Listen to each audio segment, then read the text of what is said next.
Hello, hello. All right. We are live. I think we're live. I feel live. Do you feel live? I feel very live. Just setting things up. Obviously, forgot my hat already. Look at that. What a mess. What a mess. Not with it yet. Terrible, terrible, terrible YouTube etiquette. There we go. So, yeah, today we're going to be talking about spirits and egregores because it's everybody's favorite topic. Now, I've talked about this before, um, many times, and I was reviewing actually some of my old chats around this sort of thing. And yeah, it's an interesting topic. And really, what I'm getting at when I'm talking about this in particular is the idea of what moves the world, right? Because that's what we care about when we're talking about this. We care about what's moving the world. Why do we have words like spirit and words like egregore? Like what are these terms all about? And really, it's about the end of materiality. It's about the end of where the physical explanations, or we'll call them maybe scientific explanations of the world, are. Right? There's a point at which the scientific explanation doesn't doesn't serve us anymore. It's not able to get to the heart of the matter. There's a point at which this concept of materiality itself is not functioning. It's not serving us. It's not allowing us an engagement in the world that explains things in a way that we can predict them. And and that's really the issue. Like, if you're trying to live in the world, and I mean, I'm guessing here, but just guessing that you're probably trying to live in the world, then the challenge that you have is really all around making a prediction about what's going to happen in the future. And when you're using knowledge, especially scientific knowledge in particular, as the only method of making sense of the world, there are limits to that. And once you hit those limits, you're kind of done. You're kind of finished. It's kind of, over. And as I was saying before, I've done videos on this. I have a video on egregores, spirits, and memes. And it's a good video. Everybody should check it out. Egregore is an occult term, right? And it's an interesting term, and it is related to memes, I think, and it's related to spirit. And the reason why it's interesting is because what it's getting at is an explanation for why things are happening in spite of the science, right, predicting something else. And you can look at the science in terms of, say, economics. You can look at the science in terms of, say, politics. You can look at the science in terms of material sciences, right? Or you can say hard sciences versus soft science. It doesn't matter. These are all frames and models with limitations. And when they reach the end of their limitations, especially for people who think that they shouldn't have limitations, what ends up happening is they need an alternate explanation to kind of keep themselves like alive. And so that explanation tends to be egregore. Why? And I went over this in the video that I posted there, the spirits meme, egregore spirit meme video there. So the reason why is because it's a pre-existing word and it's not religious. And if you don't want a religious term, you're going to go after a term like egregore, which is a cult word. You can look it up. It's from like 1500s, 1700s. I don't know. It's an old word. But it comes out of Gnosticism. It comes out of occultism, specifically occultism. It is an occult term. And you may say, well, why an occult term? Yeah, why not a religious term? And that's because that's all. It's not hard. It's like you want some grand explanation, you're not going to get it. They're just avoiding religious terms, so they use egregore. And that's the problem, is that we're just hitting the limits of something in terms of explanation. And we don't know what word to use because we've already decided against using pre-existing language like spirit. Spirits come in many forms, right? And egregores are a subtype of spirit. They're almost always demons, by the way. They're almost always things that you can evoke. And the reason why it came about in this little corner, we'll say, is because effectively people were noticing that things were happening and they were outside of their models. You can look at somebody like Jordan Hall. Jordan Hall has lots of models. He's a very smart guy, especially technically. And he's also very enchanting. So, he says a lot of things that are completely inaccurate, but sound really good. And like, fair enough, like whatever. But his models failed, right? He made a bunch of predictions for 3 years and 5 years, and 3 and 5 years later, they didn't work. So suddenly, it's like, oh, well, there are egregores, right? And then other people came up with autocults. There was another term. There were 4 guys that had 3 different terms, and they're all talking about exactly the same thing, and they all agreed they were talking about the same thing. They all agreed that yes, we're all talking about the same thing, and we have different words. They all said that. It was hysterically funny. So hopefully that answers this particular question of what an egregore is. It really is just another word for spirit. It's not some it's an occult term. It's something you can either invoke or can possess you or possess something, a body, right? And hopefully that goes back to Mill's question here. How do you distinguish an egregore from institutional memory? Yeah. Egregores are the description of institutional memory. Like if you listen to the talk that, and I don't remember the title of it. It was a silly talk. It was on the Stoa, but Jordan Hall was there, and there were a bunch of other guys there. There were 4 of them, and they were describing institutional memory. They were describing cities. They were describing school spirit. They were describing all the standard things that you describe when your materialism fails you. And they were saying egregore or autocult or I can't remember the other name. The other name was funnier than autocult. I just remember it was really funny. So I apologize for my bad memory. I had a nap before this, unfortunately, and that was not a voluntary nap. So brain's a little slow today. Hopefully it won't slow me down too much. I got my tea. We've got some kombucha today. This is what we're gonna drink. One of the things we're gonna drink. We get some spiced tea. Get some water, we get some Jordan almonds, we've got a little snack, right? Why? Because one of the things that's driving me is thirst and hunger. Now, the best way to think about these things, you say, oh, well, those are needs. Okay, but what is a need? And are there different types of needs? Because I kind of think there are. Otherwise, we'd all have the same set of needs, and we don't. We have overlapping needs, right?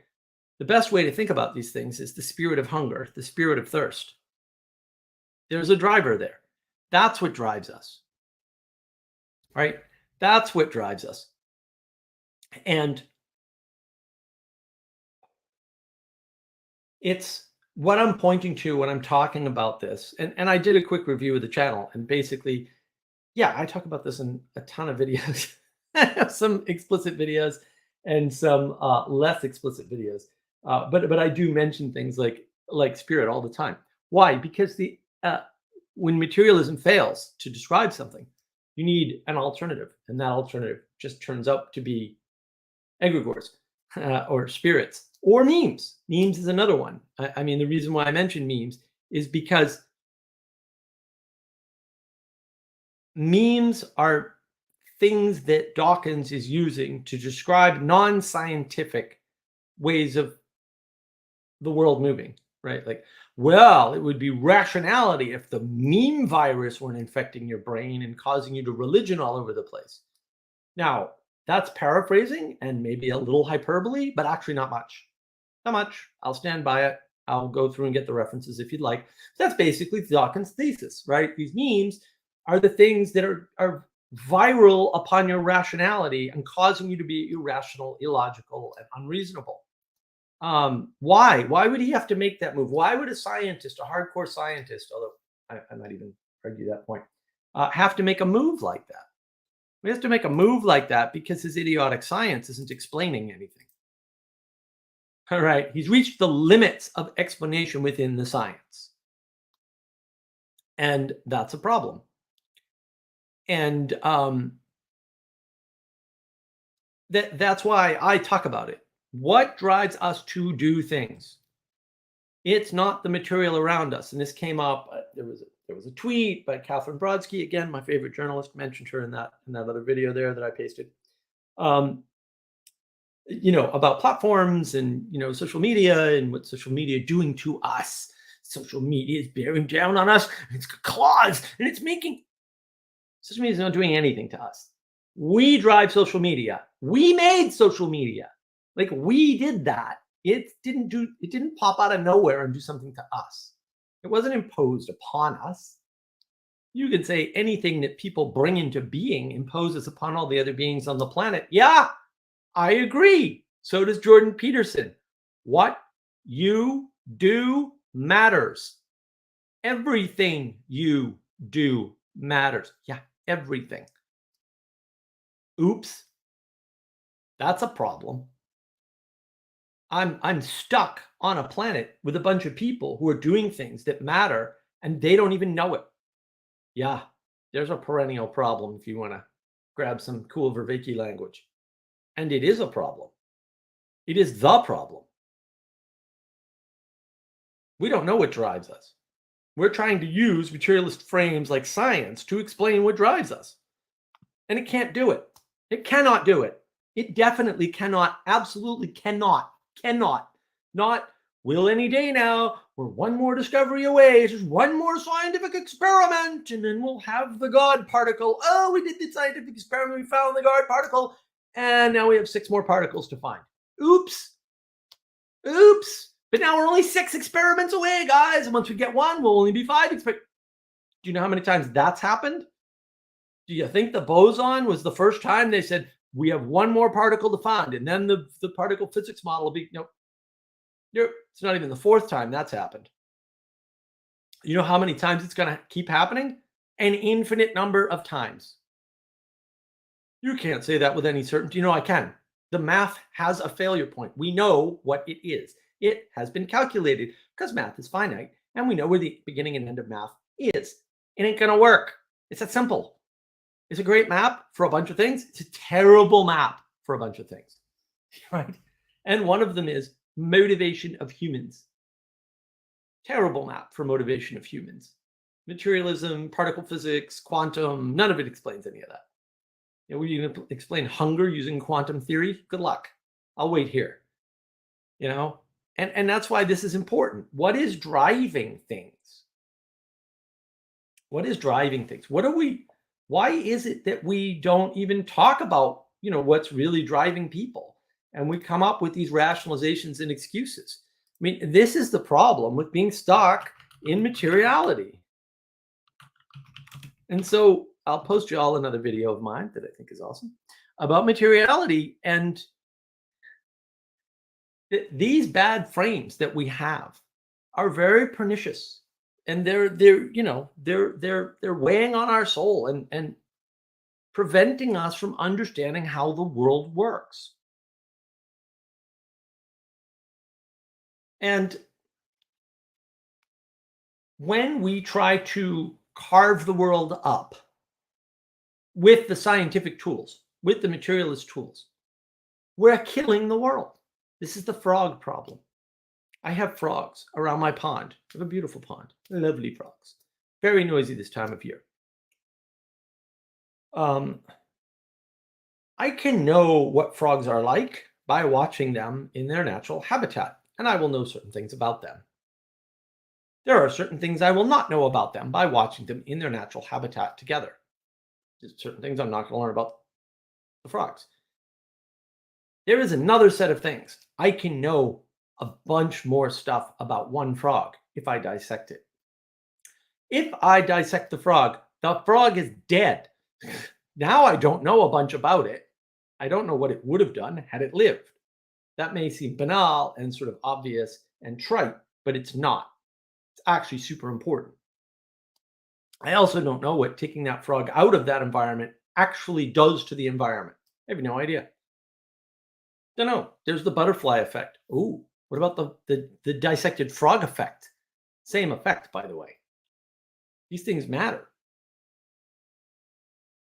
I can know the organs of the frog and then infer that other frogs have the same organs in roughly the same configuration, but that frog could be an outlier.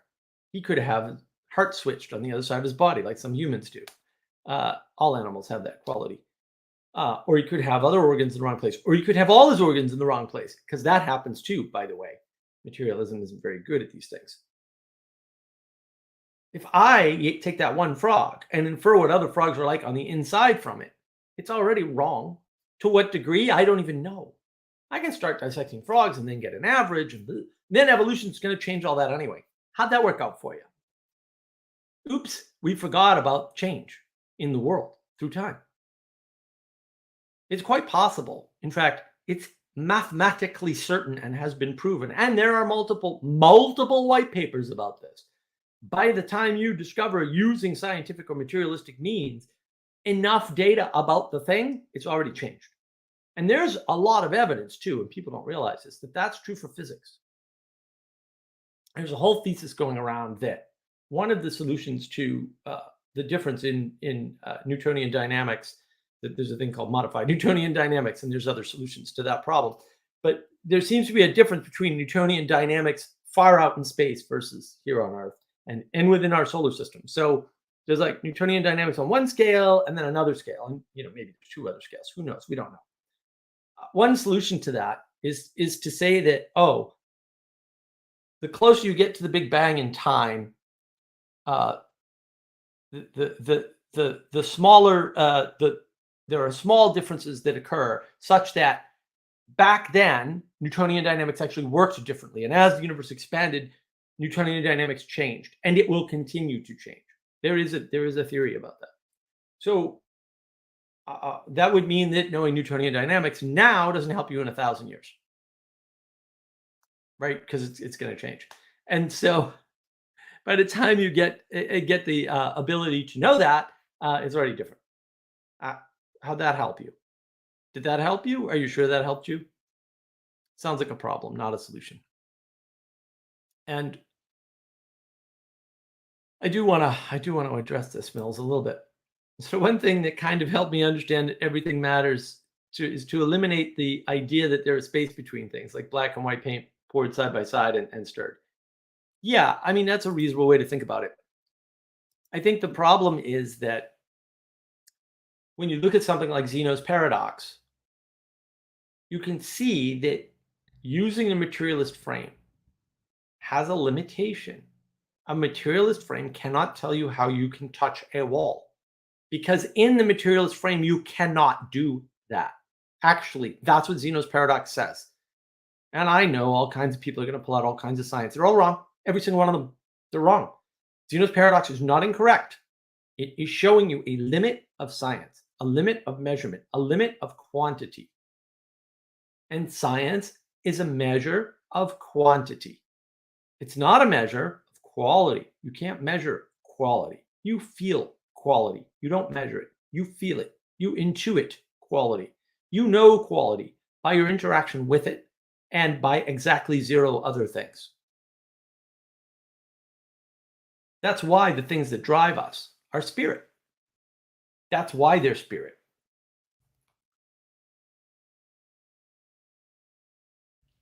That was the spirit of needing a drink driving me to take some water. It's super important to understand the driver in the world. You can keep your materialism, that's fine. It's just that it can't be the driver for the world. You can't blame social media for the fact that you look at it. And, look, valid critique. Mark always has his phone next to him. This is true. This comes with me pretty much everywhere. I do leave it out sometimes, but yeah, I bring it with me all the time. The phone's on silent mode. Doesn't make any noise. You can phone me right now. I'll see it, but I won't hear it. Why? I'm busy. I'm busy. You can Facebook message me. I'm busy. I'm not gonna see it. Is social media ruining my life? No, I shut it off. Why? I have control. I'm the agent. Social media is not an agent. Facebook can't make you look at Facebook. Twitter can't make you write a tweet. The time, energy, and attention, T, that's going into that comes from you. You want to understand will to power? Time, energy, attention. Will to power. Boom, problem solved. What does that mean? That means that people with more focus have more power. That is true. But what causes them to say do good versus bad things? What causes them to interact with the world in the way that they do?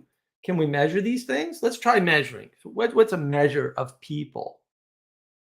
It's a measure of people that we can use. Oh, I know. We can make up a crazy measure like IQ. Okay, IQ is a completely useless measure. I hate to say it. It's a measure of stupidity, as Nassim Taleb says. Nassim Taleb's great. Read all his books. Um, the problem with that is that lots of things are good measures of stupidity. And I think there's a technical reason why this would be true. Let's just assume because IQ is based on average. Like it's the basis of the measurement of IQ is the average, which is a strange way to do gauge theory for sure, but also useful. And so if you don't understand gauge theory, you should look up gauge theory. You'll be horrified at the end, I assure you. So you use the average, and that's how you're indexing the numbers. The top end and bottom end numbers only matter because they're scaled. And you can change the average, and that actually changes the scale, right? It changes how many people are below the line, how many people are above the line, and you want roughly equal. That's what an average roughly is. Let's not get into average versus mean versus the other one. Brain, sorry, brain not working. As you go down the funnel to the lower numbers, to the dumber side, you have fewer and fewer degrees of freedom in your intelligence. As you go up, you have more and more. But there's nothing preventing you from adding dimensionality to that. And so maybe everything above the average actually has access to a third dimension. And maybe everything one standard deviation above the average has access to a fourth dimension. And so flattening that to one set of numbers of IQ doesn't tell you anything. Okay. I've met lots of smart people. Thank you. It's median. There's four of them actually, I think. But yeah, there's average, mean, median. There's another one. I've met lots of smart people. I used to live in Boston. There were lots of smart people there. I used to hang out at Harvard Square all the time. Like every evening, practically, I'd walk down to Harvard Square from where I lived. Even when I lived in Brookline, which is a long walk, by the way, because basically there's no good bus there. It's like it's a straight walk, like nothing. I mean, it's a long walk. It's a straight walk from my house over there. But take the train to get it in town and out of town. And the subway sucks. And it's not terrible. I love living on the subway. I really miss it actually. But there's no bus. They didn't have any circular buses because they don't know how to run like nobody in this country knows how to, or any country, as near as I can tell, knows how to run a bus system. When you go to these places and talk to smart people at Harvard and MIT and, Tufts and Boston University and Boston College and Northeastern University, and these are all like right there. Boston University is, was my hub for a while, and then I started hanging out at Harvard Square all the time. What you notice is a lot of these people will, one way or another, manage to accidentally find an excuse to tell you their IQ. Very mysterious, by the way. I don't care about your IQ, really. I just can't think of anything I care less about in a person than their IQ, to be quite honest. Aside from my skepticism of tests in general. And I test very well, by the way. I just smoke tests completely. Testing's unfair with me in it. These people would say they had very similar IQs of the same number or whatever on the same test, because there are 3 or 4 different popular tests, or at least there were at the time. They had vastly different understandings of the world, vastly different predictions, and vastly different experiences. And as a result, I couldn't derive anything from their stupid number. But there's something more important. Do you prefer person with 135 IQ, and we'll just say that's just 5 points above genius level, because 130 is one of the genius levels in one of the popular tests, who's evil? Or do you prefer somebody with, we'll say, a 90 IQ, which is just, 10 points below average, who's good? Evil and good are qualities. I can't measure them. And nobody's 100% good, and nobody's 100% evil. Yeah, thanks. That's helpful. Not. It's not helpful. Sorry. Right. The quality of mostly good versus the quality of mostly evil matters. And so trying to measure it, or say mostly, or say, well, it's not 100%. These are useless designations. They're useless. What drives us is spirit. The spirit is the intuition. That's what you're getting a sense for the quality of. It's the quality, the intuition. Is this a good person? Is this the kind of person that's going to be nice to me, or the kind of person that's going to stab me in the back? That matters. That matters. And look, everything we do can be thought of as being driven by a spirit. The spirit of hunger, the spirit of thirst, the spirit of lust, right? And just because I know it'll make Ethan happy, although that's not the only reason. When you talk about the difference between action and thought, you have to be very careful. There's been a big dust up because Dennis Prager talked in Exodus 10, which I haven't seen 10 yet. I did see a clip. It was on Jordan Peterson's channel. It's a great clip from the Exodus series on Daily Wire. I haven't even made it through 9 yet because reasons. But they were talking about porn.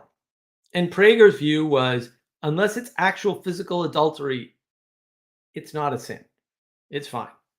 And look, I mean, he had a very clever, although I would call it invalid, but a very clever way around this. He said, the reason why is because if you're engaged in porn, and this, now I'm going to set up the problem at the same time, just like he did. I'm going to set up a problem and you're not going to notice. If the porn prevents you from committing adultery, it is good. And if the porn takes away from your attention to your wife, it is bad. The problem is you didn't fix the problem. You can't determine good and bad from porn. And that's why adultery is bad, and it includes porn. Why? Because the spirit of your lust, right, moves your time, energy, and attention away from either your wife or your work towards the highest good. Just frame it nice and neutral that way for our agnostic friends. What does all this mean? It means that you're a Muppet. I'm a Muppet. We're all Muppets. What are Muppets? They're moved by something. They're moved by the spirit. We are a body that is being moved by spirits all the time. Sorry, chat. I finally caught up with you. I was watching. I was like, oh, I can't jump that far ahead. We are bodies, and our bodies are moved by something ethereal, something non-material, something outside of the realm of science. That thing is called spirit. There are lots of ways to think about spirit. I'm not going to go into a big treatise on spirit here and now in my crazy monologue, because eventually I'm going to invite you all in, and you can jump in, and we can go over it in more detail. And this blends into my my last video release, right, which was on what was my last video release? On the word modern, on modernity. Man, my brain is just toast. Yeah, I need to not get sick in the afternoon. Uh, so yeah, here's my latest video. I think this is part of the spirit issue. When you use a term like modernity, you're trying to squish a time frame and identify a spirit in one term, and it doesn't work. You're tying the spirit to the time frame. I think that's invalid already. I go over that in that video. There's lots of reasons why I think that. They're good reasons because I made them and I make good reasons. That's my justification. It matters what we name things and how we think about them. So you can look at something like critical consciousness and you can say, oh, you know, the spirit of this is good because they're trying to raise awareness, which is attention, right?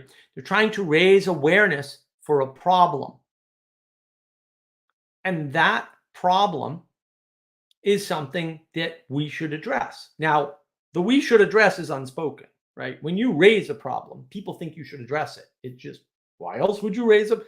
Why are you putting time, energy, and attention into putting forth a problem, bringing it forth, right? Like taking a problem, like my little toy tank, and bringing it forth. Why would I do this? Why am I doing this? I'm doing this to show you the damn tank. I'm putting my time, energy, and attention into my cool toy from my childhood, by the way. Really, I think I was 6 when I got this. There's a broken wheel, though. Very sad. See the wheel missing. Very sad. Well, you must want me to look at it, Mark, because you held it up to the freaking camera and you had to get it off your desk. Yeah, I put my time, energy, and attention into the tank to show you something. That when you raise something, when you bring it up, it's implied that people should respond.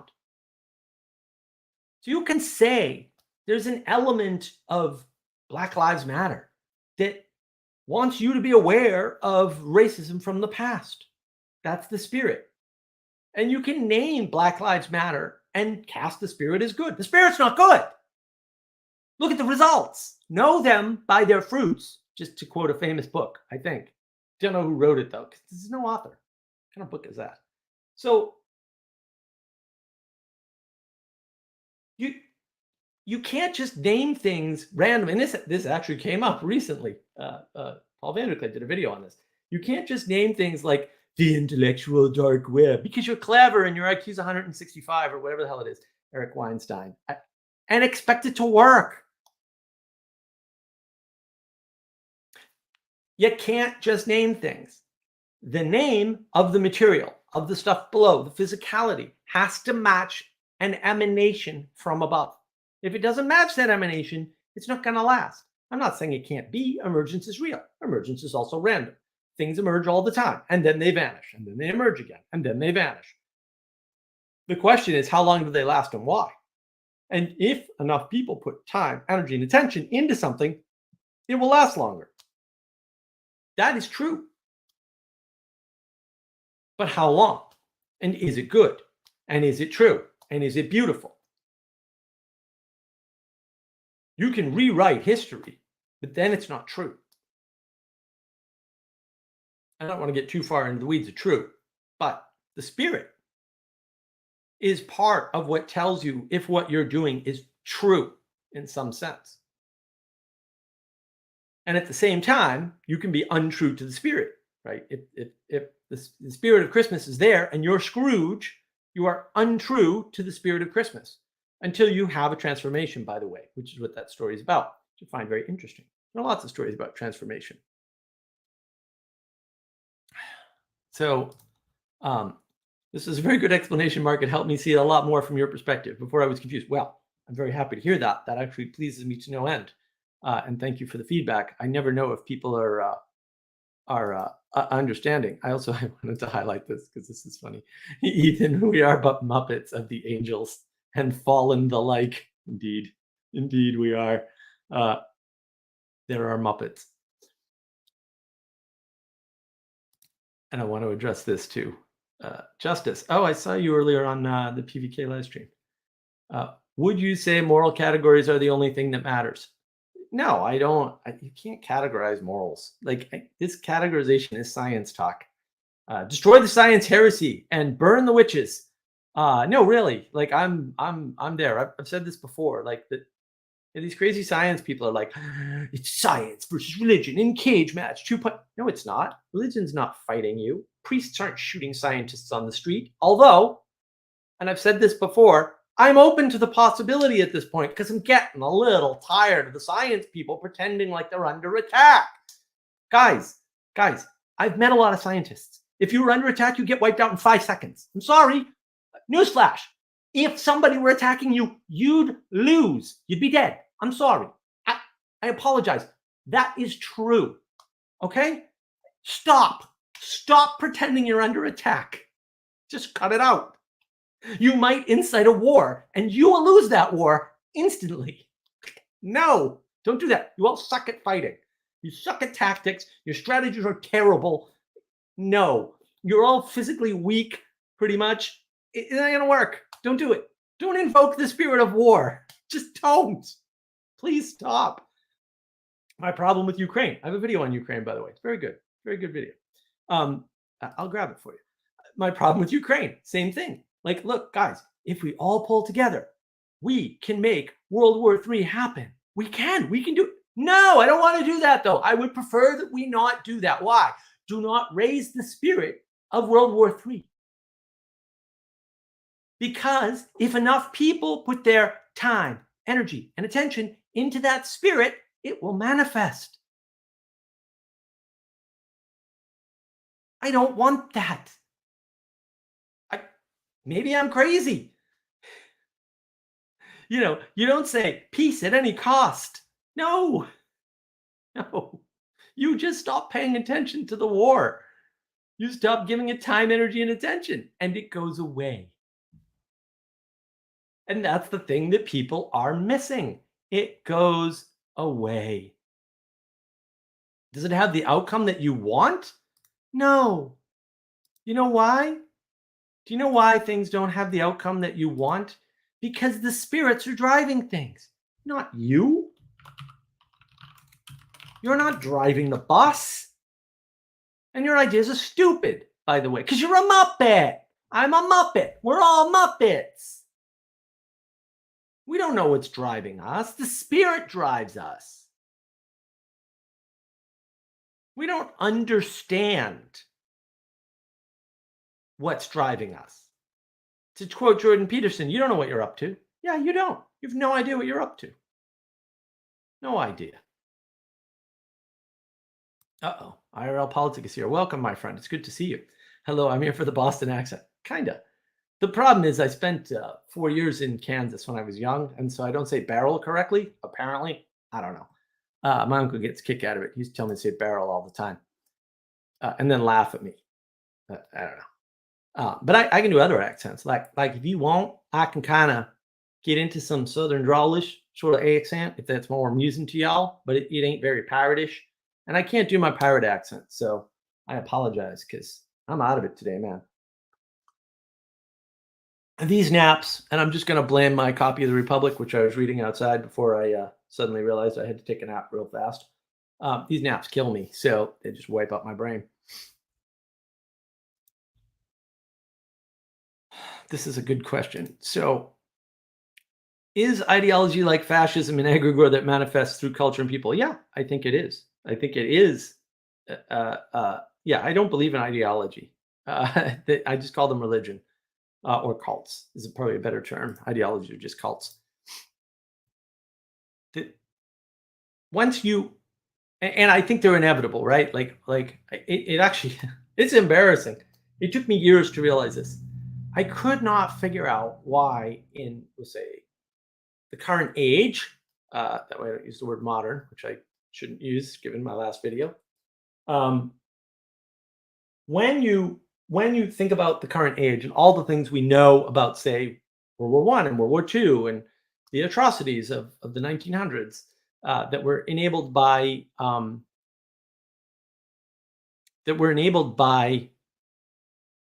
technology, that were enabled by a change in the spirits, right, of the world, right? Because the middle class rose into prominence, right? Became a larger part of the world. It was never not a middle class, but um, it was much, much smaller in medieval times. Let me put it that way, right? Feudalism is small middle class, uh, sort of a bifurcated upper class almost, right? Where the principality of economics is competing with the principality of, what would you call it?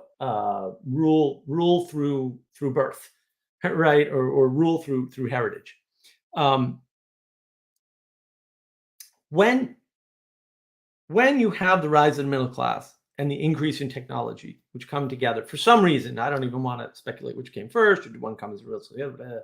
I have my theories, but they're not relevant to this. A bunch of things change, and spirits sort of rip through the middle class, and that drives a bunch of stuff. And we're not understanding what's ripping through a bunch of stuff. What is this egregore? But when you start to understand that people with too much time on their hands, right, or with more time on their hands than they used to have, start thinking things through and trying to work things through for themselves. When they're trying to be, or that worse yet, they're told they're individuals. And I've been over this before. You're not an individual. You were never an individual. You're never going to be an individual. That isn't going to happen. What people are talking about when they say they're an individual or they're talking about individualism is autonomy. Think of it in terms of autonomy. When you're a baby, you have less autonomy. As you grow up, you have more autonomy, and then you have less autonomy again. And too bad Sally Joe's not on the stream for me here, because she did the Sphinx riddle, the famous Sphinx riddle from the Greek myths. It's what it has 4 legs in the morning, 2 legs in the afternoon, and 3 legs in the evening, I think is what it is. And the answer is man, right? And it's, you go from a baby to an adult to an old man with a walking stick. Yes. That's a statement of autonomy through time. And you notice you always have at least 2 legs firmly planted on the ground of history, right? And the history that predated humans, roughly speaking, would be called creation, incidentally, just to tie everything together, because we're tying everything together with spirit, that's for sure. When you try to understand the world by yourself, you have a limited model from your own personal perspective. Nothing wrong with that. We all suffer from that. Why? Because you're a Muppet. I'm a Muppet. We're all Muppets. That's what Muppets, they're limited. We have limited perspective. What does that mean? That means that if we build a model of the world to try to predict it, which we have to, because we have to predict to live, because that's what life is. It's about a bunch of predictions we make so that we don't die. I've got to predict. Probably going to want to eat 3 times a day, although I only eat twice a day. I've got to predict what I might be hungry for. To some extent, unconsciously, it turns out we predict what we need in terms of food. And so we get more and less hungry for different things. Why is fast food a problem? Because it's full of, for the most part, not entirely, but almost entirely, full of things that make us want them in an addictive fashion for real, right? But that's all food, right? Because these spirits possess us, right? The spirit for more sugar, the spirit for more carbs, the spirit to feel full, right? Even if the calories are, quote, empty calories, however you want to scientific that, doesn't really matter. Those are real phenomena. Those are real phenomena. And so when we try to model the world, we build a small world, a small closed world, because we want 100% certainty. Like, fair enough. You're going to be 100% certain that you're not going to die. Unfortunately, we're not recognizing that I can give you 100% certainty that you're going to die. I can't give you 100% certainty that you won't resurrect, but that seems rare. So I wouldn't be placing any money on that bet. That's for sure. Also, it seems like if you resurrect, you're actually not the same thing anymore. Another wrinkle. All that aside, so what happens? What happens? We create a world that's so small that it's closed. And in a closed world, socialism, wealth redistribution is correct. If the world is a closed system, wealth redistribution is the right answer. It is. The problem is we don't live in a closed system, obviously. As in, observe the world, you will notice. This cannot come from a closed system. I have a cell phone. It cannot come from a closed system. The value in this phone, not the monetary value, the value of the functions it brings to my life, was created by the vision of a person that was then implemented by a bunch of people. So you can always make the Karl Marx, my IQ is probably 55 type argument. No, really, he's an idiot. Trust me. The reason why people think his book is hard to read is because they're assuming he's literate, and he's not. No, really, he's not. Pay close attention to what he writes. You will notice very quickly he's not coherent. He's not literate. He knows how to string pretty words together, like Foucault and Derrida and a bunch of other idiots who are actually stupid. No, honest, they're dumb. Okay? When you engage with these sorts of ideas, the value of the person who physically puts together the components of my phone is equal to or greater than the value of the one guy, because it's only one guy. Ooh, there's 50 people that can assemble this particular part of the phone, but there's only one guy who can come up with the vision, because you're ignoring the vision. Why did Karl Marx ignore vision? Because he didn't have a model for it. Because he doesn't understand that what drives the world is spirit. Unless the need is there, unless the desire is there, unless the value is connected, no one builds the components for the stupid phone. And guess what else happens? Let's suppose you have a vision. Let's suppose that vision is of a battery that can store 1 billion watt-hours of power and charges in 15 minutes. And let's just assume that's actually possible, because actually I think it technically is, but that's a different, I'm not going to get into the technology, especially because right now I can't. Man, my brain is just. So what if it took all of the resources that we had in a country the size of Czechoslovakia?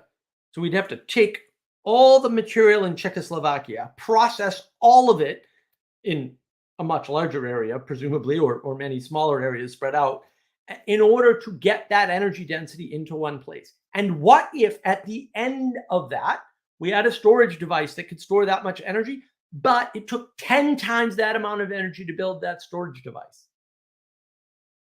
That's not good. That's not good. We can invoke that spirit. Sure, we can. At what cost? And that's the other problem of, I would say, naming, which again, Vander had a lovely live video released last Sunday on it. It was actually a really good video. First of all, it was like 38 minutes. I was like, a 38-minute Vanderclay video. Well, I have to listen to this. I'm morally obligated by the laws of the universe. So, and it turned out to be one of his better videos for sure. All his short videos are good though.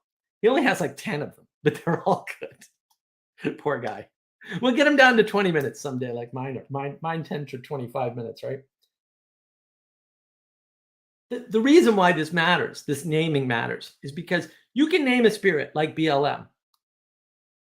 You can do that. You can name a spirit like IDW. You can do that. You can try to invoke that spirit. Sure, you can. If it doesn't match the emanation coming down from above, it doesn't work. It blows up or it corrupts. And how quickly it does that is somewhat a function of time, energy, and attention. On that note, we'll take a drink. This is not liquid time, energy, and attention, by the way, but I am working on such a thing. Soon we will have liquid time, energy, and attention for you.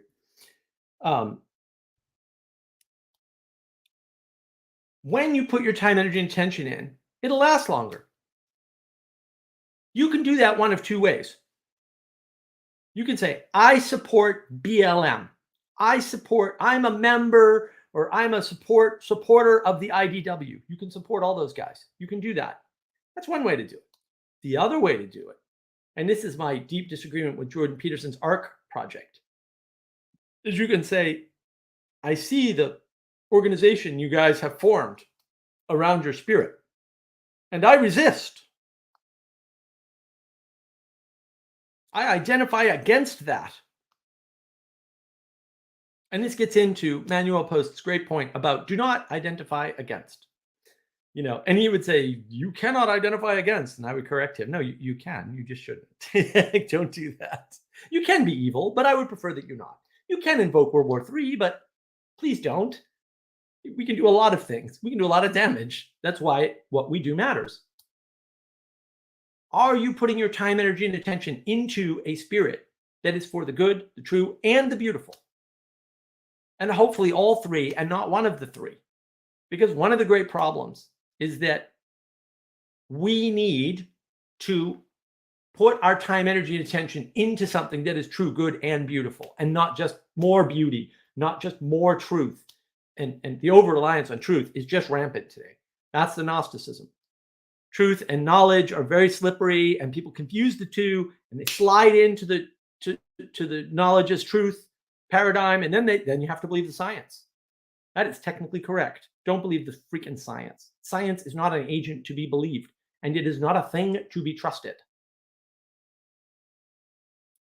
Let me tell you what I trust. I trust Jesse, who's going to come on the stream after he doesn't spill his coffee, hopefully. I trust Sally Joe because her art is beautiful. I made a short reading this little book that Sally Joe did. This book is awesome, by the way. I trust Manuel Post. I trust Anselman. I trust Ethan.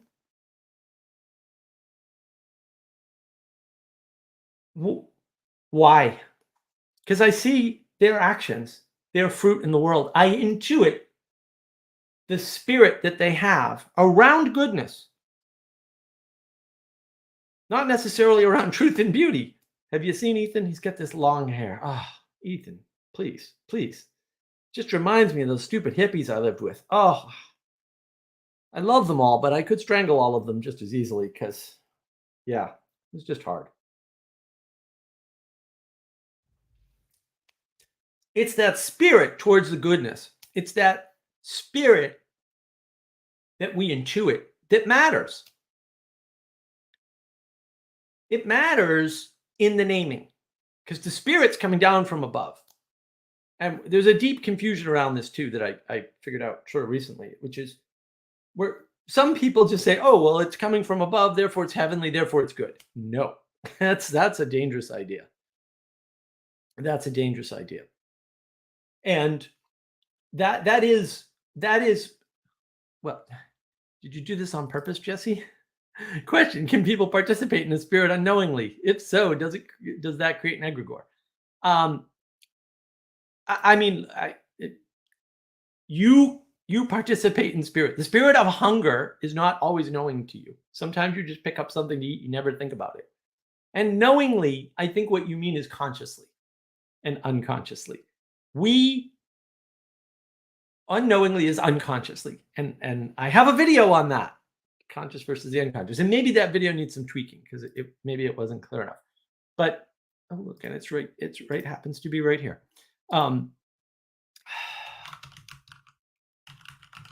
So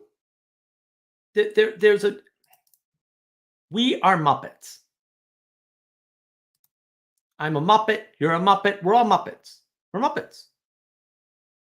So what that means is that we are being ruled by things outside of ourselves. Obviously, it has to be.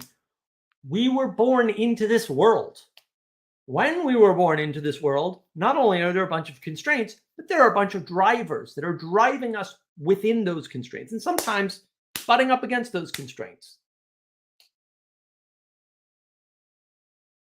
Sometimes we can understand some of that spirit, usually in others and almost never in ourselves. Do you know why you did that? Whatever it is? I had a nap today. I was reading The Republic. I was having a great time trying to catch up on the book club that we're doing with the Texas Wisdom Community, our first nice little wisdom community. If you haven't checked out those videos, you should. In fact, I should post those. Um, when we're when we're doing something like reading The Republic, and then we suddenly get tired, what better way to think about that other than spirit? The spirit of tiredness came out, and look, I can go into it. Like, you want to go into the scientific explanation? That's no problem. What's happening is my immune system's kicking off. I'm getting a cytokine storm. It's flaring up my entire system, and then everything gets inflamed. And when I get inflammation, my brain goes right. Um, and that's no good. Like, I'm not a fan, obviously. And then I'm slow, and then I'm not quite with the stream the way I should be, and things like that. Whoops, why is this going off? Sorry. So, what's happening there is that I'm being driven by a spirit of tiredness. Whatever material cause you want to get to, it's not relevant. There are lots of reasons. There are lots of material causes for the same end tiredness. I don't understand that. I don't there's no way for me to make sense of that in any reasonable fashion,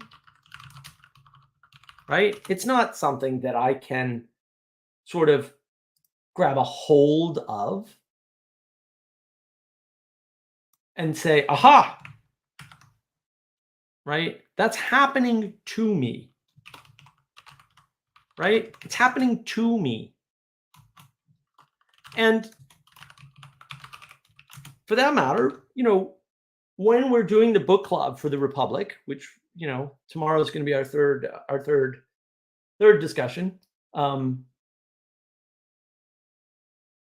going to start into book 2, which, I have yet to finish. So I gotta get some time between now or the end of the stream, which who knows how long that's going to happen, and tomorrow morning, to do that.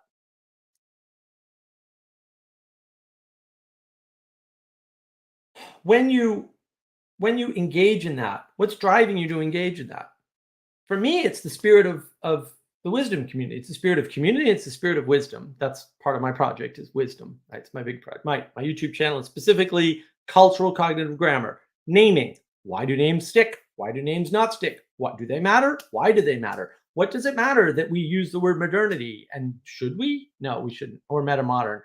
I swear, if anybody uses metamodern, man, I'm gonna hunt them down and I'm just gonna take them out, because I can't deal with it anymore. I just can't. Just don't use the word meta. And just or modernity for that matter. Paul Vanderclay, wherever you are. This is the problem. And look, Mills, I love you dearly. Pierre Grimes interprets the Republic as an analysis of mind rather than a political thought experiment. Of course he does, because he's changing the frame, because he's postmodern, and this is postmodern trick. I'm just going to change the frame, alter the meaning, and not explain to you that that's what I'm doing to you. What's the spirit of trying to interpret the Republic as an analysis of the mind? Psychology is new. So yeah, I mean, I can take some stupid frame like psychology, and psychology is a stupid frame, by the way, and I can apply it to anything in the past.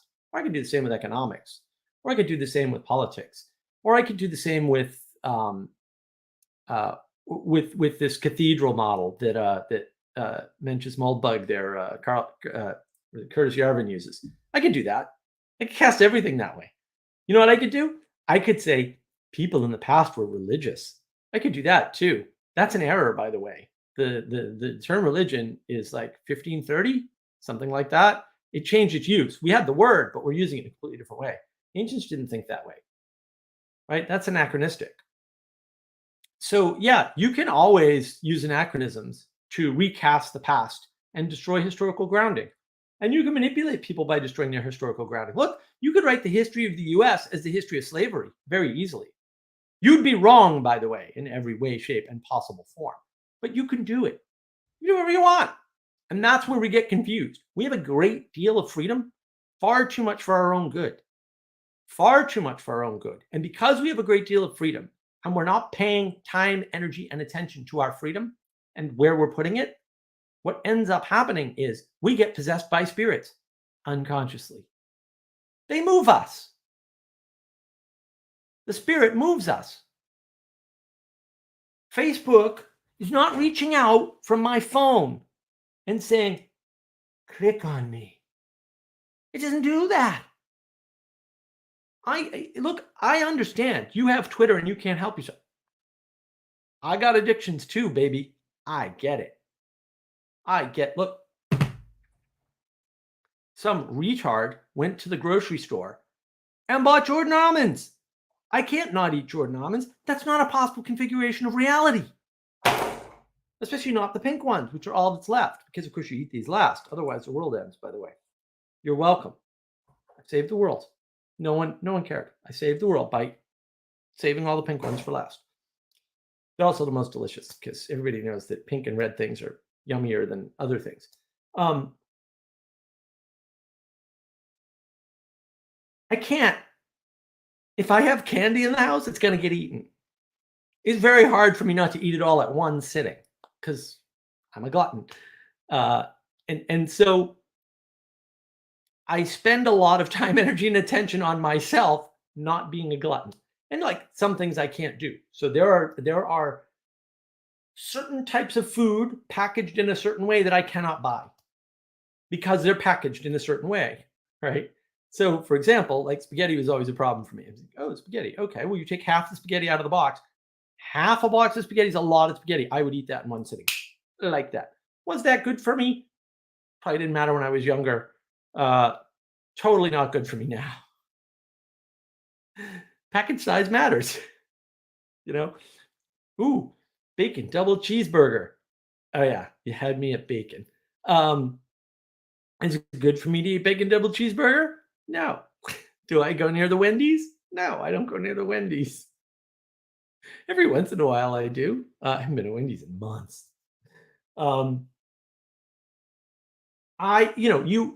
have to keep yourself away from things sometimes because the spirit will get you. I get that. But you know what I don't have a problem with? Because again, I have a fair amount of discipline. I don't have a problem with social media. I don't have a problem with social media. Social media doesn't come after me. I have a great deal of self-discipline. Less lately, unfortunately, but a great deal compared to with most people. And that's the problem. Is that it's a self-discipline problem. And how you manifest your self-discipline matters. It matters a lot. And that's a good question, Ethan, by the way. Oh, I see what you're saying. Look, you can say most people are unable to engage in social media responsibly, and therefore they shouldn't be on it. But nothing, sure, that's probably true. But that's also true for me and Candy. What do you want to do? Do you want to pass a law that pleases us both? No candy, no social media? That's impractical, right? And so these solutions around these perceived problems, like the problem is social media, aren't real solutions because you can't implement them. They're not reasonable to be implemented. All right, so now I will address your question, Mills, now that I know what you mean. Do you not think that it is there to be educed, right? Or drawn out from within? Okay. No, it can't be true. You can't draw things out from within. Potential doesn't exist inside you. It cannot definitionally exist inside you. That is a silly way to think about the world. And this goes back to the thing that, again, I'm sort of pissed at myself. I'm like, why didn't I see this? People will say things like, the seed contains all of the information to grow into a tree. No, it doesn't. That's a lie. You're starting from a false axiom right then and there. That's just wrong. Seeds don't grow in space. Seeds can grow in space, but they don't by default. If I take a seed, I shoot it into space, there isn't going to be a tree. That's not going to happen. Why? Because the information for the tree to grow from the seed is not there. What information, Mark? What are you talking? Gravity. You need gravity because the roots need to know which way to go and the branches need to know which way to go. That's the first thing it's one of the things you need. You need sunlight. right? You need a certain temperature. You need water. You need the nutrients in the ground for the roots. You need the atmosphere for the oxygen to help with the photosynthesis. Those are as much information as the stuff inside the seed. It's all cooperation. It's all coordination. The better question is, why the hell, given any of those circumstances, or sorry, all of those circumstances, does a tree appear? That's the real question. It's not reliable and consistent, by the way. What's up with that?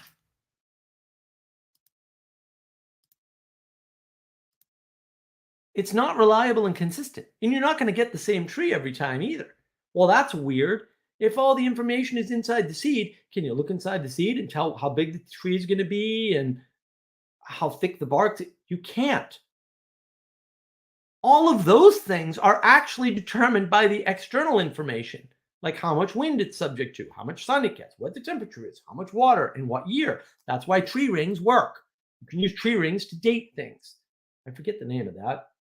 I don't know why. It's a really cool technology. Anyway, the tree rings are different thicknesses because there's temperature and water changes in every year. That information didn't come from the freaking seed. The fact that two things together in relation have potential doesn't mean the potential comes from within. It means the opposite. It means the potential is coming from a third place. That's what it means. Now, if you'd like to join me, since I went on a bit longer than I usually do, for which I will not apologize because it's my stream, and if you don't like it, you don't have to watch. But I would like you to engage, and I'm happy when you do watch. That's the problem. We're Muppets. What's happening to us is a combination of emergence, that which comes from below, and emanation, that which comes down from above. It's a combination of the material realm, the realm of physicality, and the ethereal realm, the realm of spirit. And what drives the physicality is the spirit. The world is made of three basic, I don't want to call them categories, but I'm going to have to, and this is going to bother me for the rest of my life that I did this. Categories, right? There's conscious, unconscious, and dead matter. Another great video on navigating patterns. Why is that important? It's important because if we don't cast the world that way, if we don't understand those three basic aspects to everything, we end up stuck.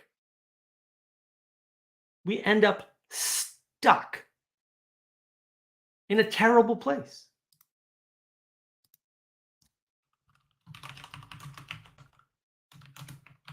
And that terrible place is usually Gnosticism, right? Or it's in a false binary or a false dichotomy. And that's why it's important to think about all three things. And that was my one sort of like niggly regret about the Thunder Bay Consciousness and Conscience event was they didn't deal with those three things. They dealt with consciousness only. And then when you deal with consciousness only, you inevitably go, well, some things are more and less conscious, and therefore there must be a 0 point of consciousness. Well, they don't say that. And therefore, all the things we see are conscious, and now you're a pantheist. Just like that, because you're talking about consciousness. And also, if we're conscious, we're also rational, but we're not rational. We know we're not rational. Come on. Look up the science on rationality. Go ahead, I dare you. There's white papers all over the place. Go look it up. Science on rationality is clear. We're not rational creatures most of the time. We're almost never rational about anything for any length of time. Most of our stuff is mimicry that we do through unconscious engagement. There's nothing wrong with that. We get that engagement from the mimicry circuit of our brain, which is very powerful, very super powerful. It's the most powerful force that we know of in terms of external effective behavior is mimicry. If all your friends are on social media, you'll be on social media. If all your friends drink, you're more likely to drink. You know, it's that, and it is a likelihood. Like some people, I can be around alcoholics all day long. I don't drink. I don't like to drink. I don't know why anybody would engage in putting fiery water in their mouth because it burns. I understand it probably doesn't burn y'all, but it burns my mouth. Native North American in there somewhere, horny Frenchman in hunting beavers in Canada. What do you want me to do? So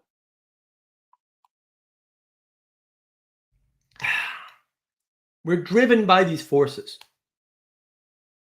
They're the spirit. Understanding that there's dead matter that we can use to make this, or a computer, or all the components of your internet,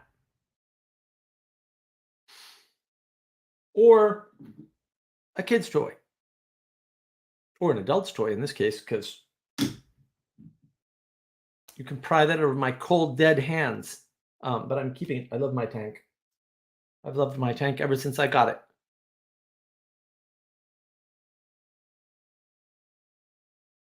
If you don't have the dead matter, some of which unconsciously, right, has a valence to you. Why do I have this? How many things do I have from when I was a kid? A handful. Most of my stuff got thrown out, by the way, by my family. Wonderful people. What drove me to keep this? I do have to open him up and put a new battery in because his eyes light up, which is kind of cool. So I got to get a battery for him. This has got to be 15 years old, at least. I didn't get this when I was a kid. My mother gave this to me when I was an adult. Why do I have these things? That's the spirit. The spirit likes it. The spirit likes it. And someone, I assume you're talking about the tank. No. Army men were a big thing in the US for a long time, and people would buy plastic Army men kits with tanks and little guys with machine guns, and they're green Army men. Look up green Army men. You'll see something about it on the web. It'll be there. And that's the problem, is that the relationship of the spirit and the material, the dead matter, is mediated by the unconscious. There's a conscious intent behind the seed. Mills, we agree on that point, but the same context will not get you an oak tree from a kernel. That's right. The material matters. But the spirit also matters. And the thing the material is embedded in matters. We're back to 3 again. It's not 1. You can't reduce things to 1. It's never going to work. You can't reduce things to 2. Then you get into a false dichotomy.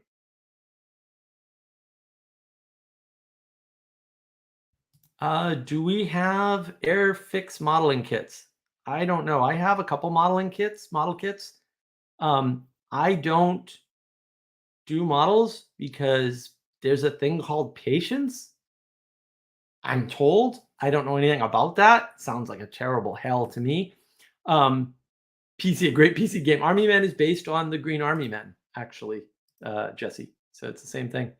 Yeah, the Green Army Men are cool, actually. They were very cool. And that's what we had. Like, we had Green Army Men. We didn't have Xbox and whatever. We had Green Army Men, damn it, and we liked it. And the spirit of the Green Army Men was imbued by the person using the Green Army Men. Nobody back then went, you know what the problem with society today? The kids are playing with Green Army Men. They're forcing our children to have an imagination of death, doom, and just no. No, you know that the children that got the Green Army Men, yeah, they didn't start any wars. Huh. Weird inverse correlation, eh? Why? Material doesn't start things. Material is manifest. What do you manifest with material? You can manifest social media. Do you know how social media companies have come and gone? Oh, social media forces to. Okay, what about all the ones that didn't force us to do that because they're out of business? You can go, hey, Mark, some of them had bad business models. Sure, that's true. You want to talk business? I could talk business. Am I 10? I think I've been involved in 10 businesses. Most of them were mine, not alone. Although the one I did alone is still surviving, and all the others I think are crumbled. Just goes to show you, don't have people help you with things. Ugh. Um, no, that's not true. Always pick the right people, though. When you're dealing with these things, you have to understand that the things that we've created are not moving us. The fact that we created them is the thing that was moved towards. Facebook does not happen in a vacuum. The seed and the earth and the sun and the gravity and the water and the change in climate are all required for the tree. The seed may determine what kind of tree you get, but it does not determine much else. And not all seeds that you plant grow into trees. So not all seeds contain the right information in the right order to manifest tree. Like these are just little over reductions that we've come to rely on to make predictions. And then when we try to recast them and understand the world, we fail. And I know I talked about this on my other channel. I have a personal channel. That's just my name, by the way. It's not terribly interesting unless you're into computers, I would say, although maybe it is. I don't know. Leave comments on that channel too. But I talked about this in a couple of places, right? The fundamental problem with the idea of something like AI, people go, well, AI maps the brain, and then we can use AI to understand how the brain works. Obviously, no. You are a lunatic. First of all, AI does not map the brain. I'm sorry. There's almost zero correlation between the AI models we use today, which were invented in the early 1980s. I have the code from NASA on my computer. I viewed it. I'm a software engineer. I looked at it. It's wonderful code, by the way. NASA's code is excellent, or used to be excellent. Now it sucks. NASA had the lowest bug rate ever in the history of software. It's like 99.98 bug free or something stupid. Like it's way below the curve. The model that we're using is larger, but 0% more complex. It's more complicated, but it's not more complex. If you look at current CogSci and then you look at current AI, you're going to go, wait a minute. If CogSci knows all this stuff about the brain and AI doesn't have all this stuff, what's going on? What's going on is we've over-reduced. We've said, oh, AI, if I wanted to explain AI to a layperson, I would say, well, roughly speaking, there are these things called neurons in AI, and it mimics the neuron of the brain. It does at a ridiculously low resolution that is useless. And also, it doesn't mimic memory in any reasonable way. Technical people can argue with that. I will destroy them. You're just wrong. I'm sorry. There are some analogs, but it's like the neuron thing. It certainly does not. There's another guy on the internet, by the way, who did a video, and I wish I knew where it was or when I saw it. I saw it 3 weeks ago, probably. But who said this? He was, in an AI video, and every once in a while I'll just groan. But I said, you know what? I'll click on this one. And he was dead on. He's like, we're not modeling neurons. What are you talking about? This isn't what this looks like. And yeah, neurons don't look like that. And that's the problem. Jesse. Hello. You're my friend. It's good to see you. How are you? It is good to see you. How's the week been? Apparently stressful?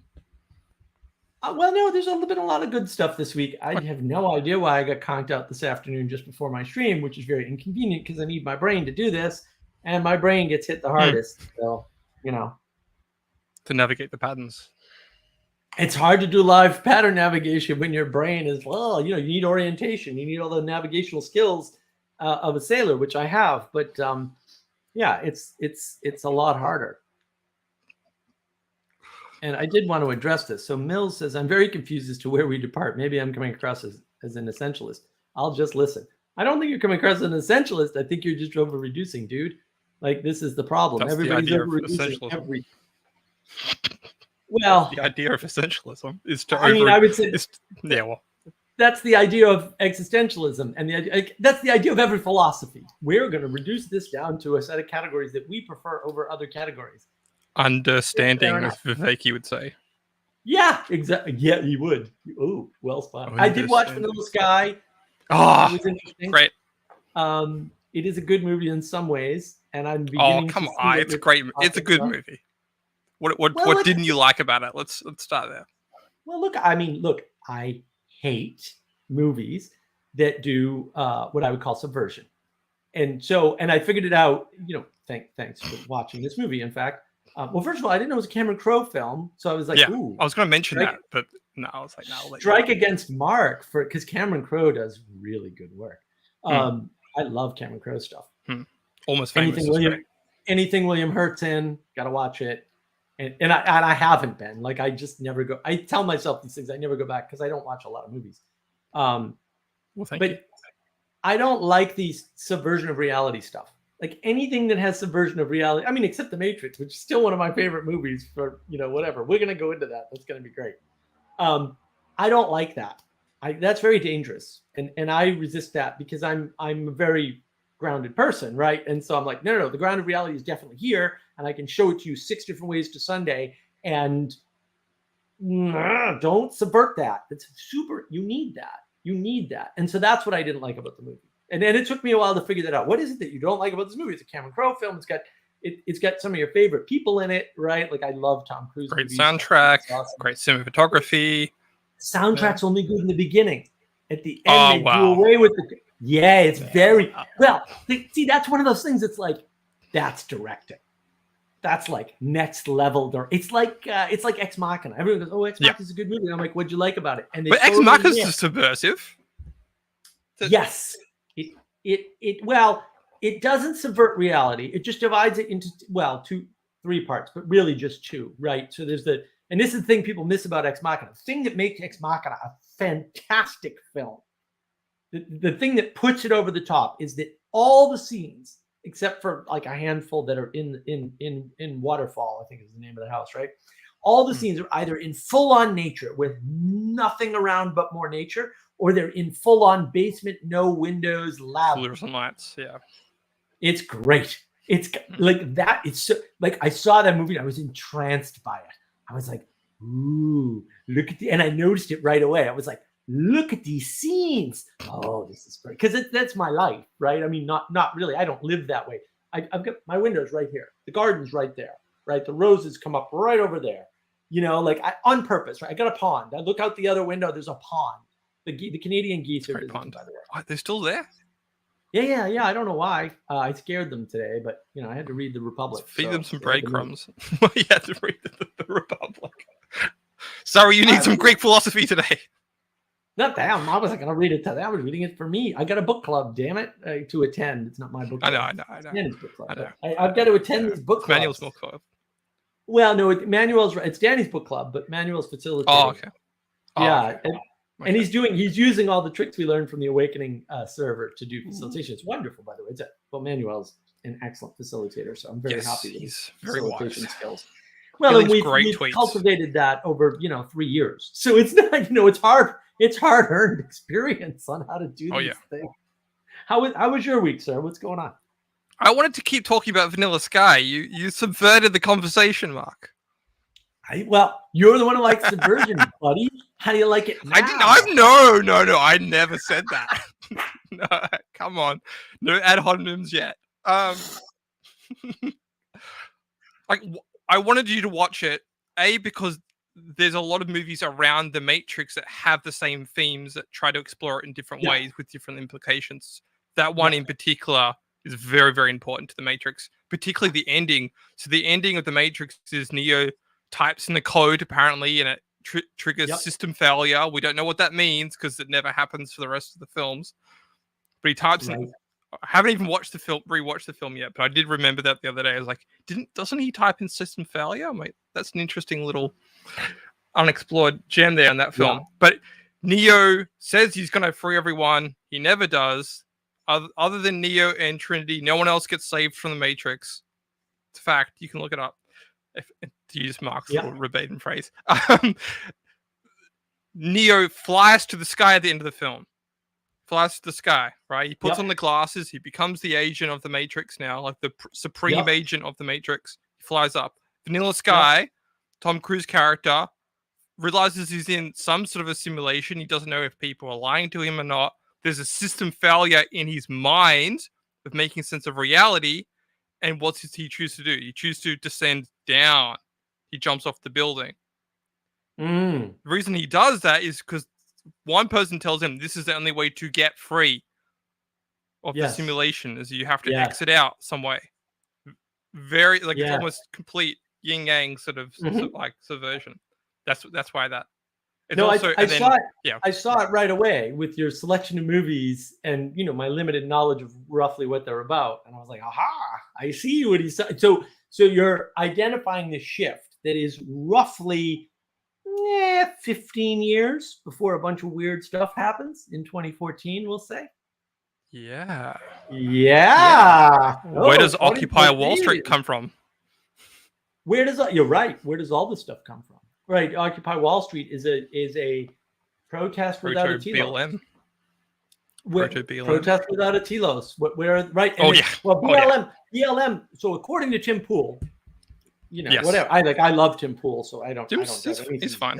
He's American, but he says, I don't know. I'm Australian. But he says explicitly, "Oh no, BLM's run by former Occupy Wall Street people." So that's where I got that note from. So yeah, they took the skills and applied to telos and did the same trick again. Like fair enough. Like that's what I would do if I were evil.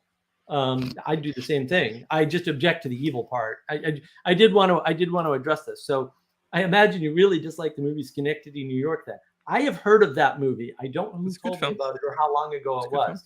Well, I knew you were going to say that. You didn't need to say that. It was already in my head long before I even brought this guy. I mean, hard to understand. It loses its telos. It loses its telos at the end because it doesn't have an end. Because the movie's so referential, and then he's creating the life drama that's a life drama that will outlive himself. And then that life drama creates another. What year is that? I think it's 2015. I think it's 2014, 2015. I think it's right before the woke shift. I will use the word. I'll pay the dollar. It's the revival. Yeah. Well, no. The word. Yes, I think Carl Benjamin's right. The woke shift is 2014. It's Gamergate. Yeah, Gamergate. Yeah. I mean, look. Like if you have not seen Saigon of Akkad's playlist on Gamergate, you need to watch that. Like that was.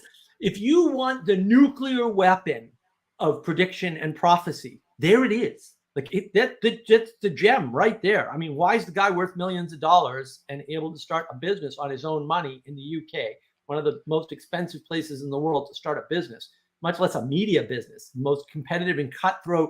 But that's because he made prophetic predictions about the world that we now live in, and they were all correct. Like, this is a big deal, guys. Tim Pool did much the same thing. He tried to follow Benjamin. He tried to get kicked off of YouTube for the longest time. He literally, I hope YouTube doesn't ban me for this, but I'm going to say it anyway. He did it almost all the time. It was freaking hysterical. I'm like, Tim, I know what you're up to, dude. I get it. Yeah, but still. Status points, yeah.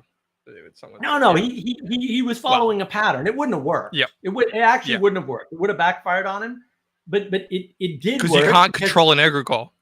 Because you can't control an egregore. There you go. You can't control an egregore. Right. Benjamin was to some extent lucky, but also very skillful he was in the right place at the right time with the right surfboard and the right surfing skills. And then he navigated that wave all the way onto the beach, untouched, and hero of the world from 2012 maybe on. Like he just was the right age, the right maturity, and he had the right potential because he's a very bright guy. He makes really good arguments. I mean, they're not fantastic, but they're really good. And I think what needs to be said. That's what he's good at saying. He was good at seeing the wave. He's like, oh, here's the wave. Like, here it is. Like, oh, absolutely. He was not wrong. And this is the big wave. He saw the big wave. He's like, this is the important wave. These other waves are, who cares? And if you watch his stuff from back then in particular, you'll see it. He'll just talk about it. Like, no, I see that. Nothing. Ignoring it now. Moving on. Yeah, he was. You can make an argument too that he propped up Peterson. Hmm? You can make an argument. Oh for yeah, that. no, absolutely Yeah. he did. So, Absolutely, there's no Peterson without that grounding. yeah, without the Peterson was trying to get popular all along. He was on Mind Matters and CBC all the time. 10 years of media. And nobody cared. Everyone was like, whatever, he's a smart guy, and guys in the US did that. I mean, Peterson was following the Philip Zimbardo model. Philip Zimbardo is the guy who did the Stanford prison experiment. That's a lot. Oh yeah, gosh. But Philip Zimbardo, this is why I don't like psychology. I learned psychology from Philip Zimbardo doing free psychology courses back in the day on public broadcasting. Yeah. When they were recorded, I don't know. I don't think I watched them when they came out or anything, but I watched them on PBS because I lived in Boston, the home of public broadcasting, right? And so all of that, public broadcasting in the U.S. has had a huge effect. No one understands, especially on media. You don't even know about the world. C-SPAN? You understand that. C-SPAN, all that stuff. The whole ethos that came out of Boston, nobody understands. Look, I got my problems. It was one of the freeware zones. Yeah. All Boston and Stockholm. They're all like. What was the revolution called? The free software movement. Open. And then there was open. No, before some that website. Before open. Yeah. Source. Okay. Yeah. Before open source, it was the Free Software Foundation. Yeah. It was the FSF. Okay, Jesse, I know all the people that used to run the FSF. Oh, come on. I know you do. Yes, I actually know them. I've had dinner with Richard Stallman, who is quite a character. I don't know if he'd remember me, but maybe a couple of them remember me. They're pretty smart guys. There are people that know them, that know me, that know that I know them. I could appeal to that. Well, that's your job. Yeah. I was foolish, man. They offered me at work and I didn't take it. But I was I was young. I didn't understand you could work 2 jobs at once, and I just didn't know how the world worked back then. Imagine you're a Muppet. I'm still a Muppet. I haven't even unmuppeted yet. It's level off of Muppet. No, you cannot. Well, I'm starting a Muppet verification system on Twitter. This is my announcement. You can verify yourself on Twitter. All you have to do is put the Matrix text under a black bar. It says Muppet certified. There you go. Excellent. You're certified on Twitter. Muppet certified. Self-certify as a Muppet today, folks. Self-certify as a Muppet. Okay. Well, here's a good question. Anselman, does music act like an egregore? Like egregorian chant? Pun. I love it. I love it. That's great. Yes. Well, I think you're invoking something within a structure, right? So music creates a body, right? And then what comes into that body, right? Or maybe it's part of the invocation of the spirit. And look, I don't like the word egregore. I posted the link to the egregore video earlier. Egregore is helpful. Spirit.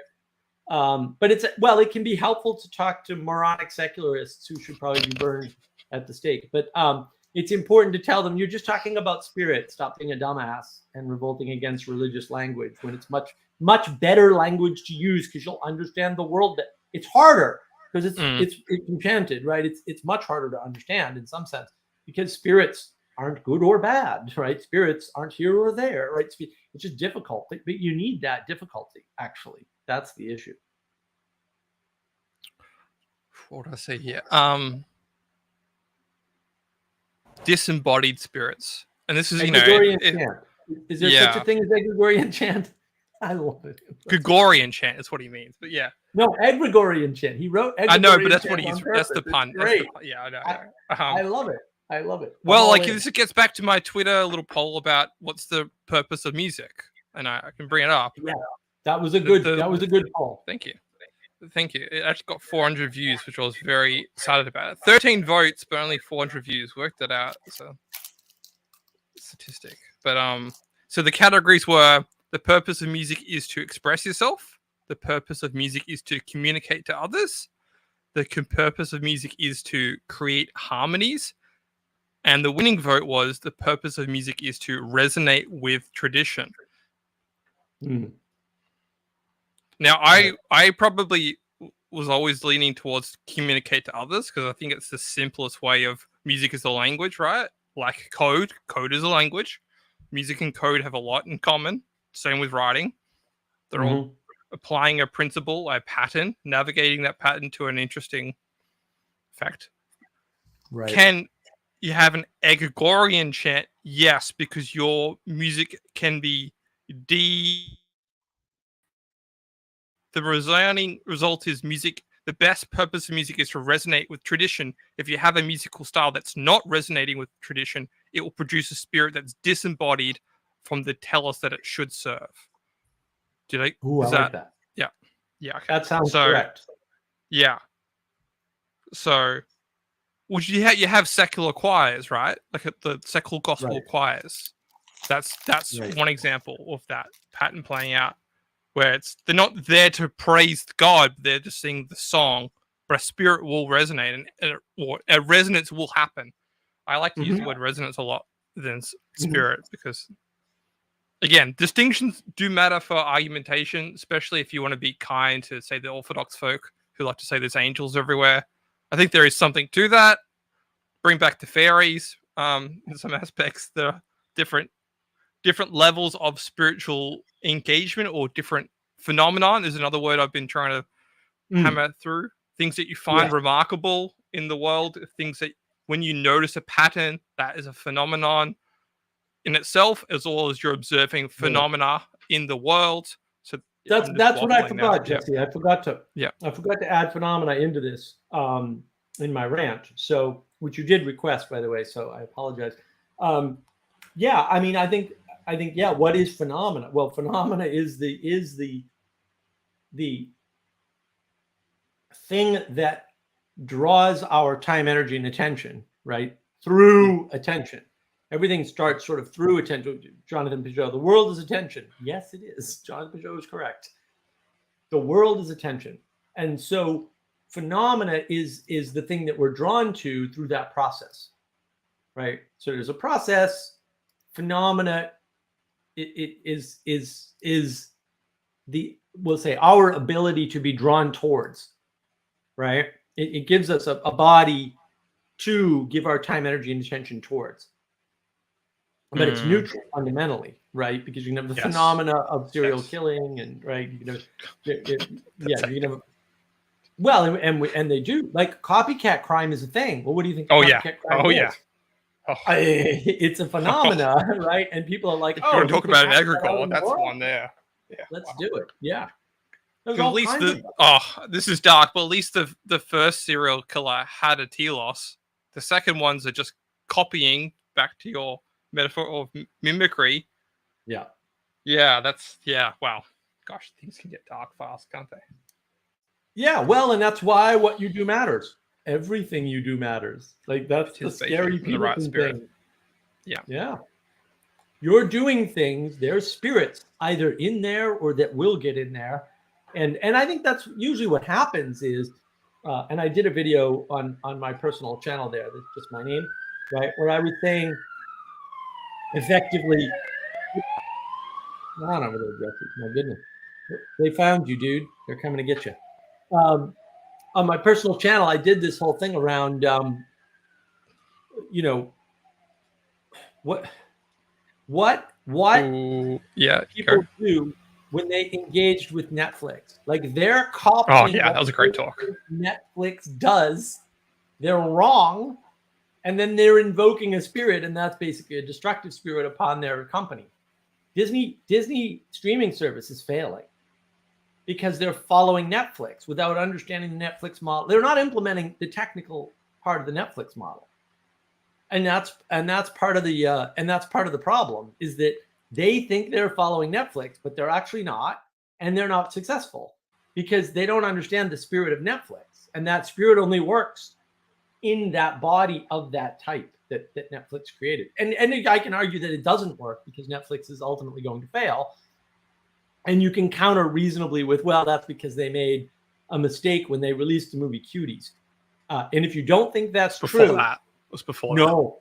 I'm saying that was the final. That was the final straw. Maybe, but you see the turn at that point. And Tim Pool talked. In fact, Tim Pool's the one that convinced me no more Netflix, because he said they could have made this movie And had they done this, there were 3 things. I don't remember what they are. I apologize. Yeah. Brain problem today. But he pointed out the 3 things and he fixed them because Tim Pool's a really bright guy and he knows just enough. He doesn't know filmmaking, but he knows just enough about how these things are done. And I was like, oh, this is deliberately, pedophilia. I'm out. And then I quit. I told them why. I said, call me when you grow some morals. And I haven't heard back from them. And so I assume they haven't grown any morals. Yeah. Oh yeah. No. I'm. You think of trolls? Trolls got nothing. Trolls are nothing to me. I control the trolls. Certified troll. I was angry. I was like, oh, is this the game we're gonna play? We're gonna cater to pedophiles. Like, I don't care that.